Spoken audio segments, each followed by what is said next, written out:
আপনারা দেখছেন মুর্শিদাবাদ মিডিয়া সত্য খবর এখন আপনার নাগালে। আমাদের চ্যানেল সাবস্ক্রাইব করুন, দেখতে থাকুন, সঙ্গে থাকুন।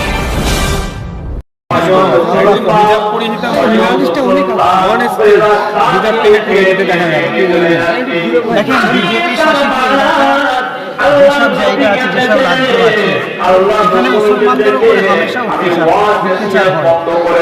কিভাবে মুসলমানদেরকে মারধর করে। আজকের বিহারে যারা ক্ষমতায় এসেছে, চুরি করে ক্ষমতায় এসেছে, চুরি করে ক্ষমতা আসার পরে মানুষের উপর অত্যাচার শুরু করেছে, চালু করেছে, মানুষের অত্যাচার করেছে, গরিবকে ঘর বাড়ি ভাঙছে বিহারে। আজকের একটা মুসলিম মহিলা আজকের মুখ্যমন্ত্রীর কাছে গেছে, তাকে পুরস্কার দিয়েছে এবং তার বাঁ হাতে তার নাকাব খুলে দিয়েছে।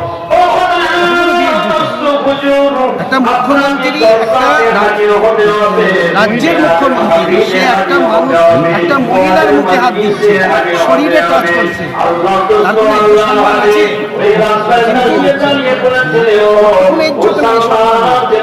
মানুষ তাকে জিতাতে চাইনি, কিন্তু চুরি করে জিতাবার পরে মানুষের মহিলাদের উপর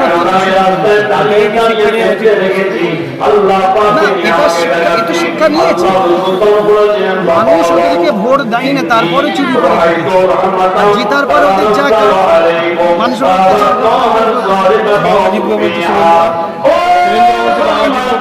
যারা যে বলছে না, ওকে একটা ভোটের লোক আছে, ভোটে লোক আছে, ভোটে কর্মী আছে, ওরা তো ধর্মকে নিয়ে রাজনীতি করছে।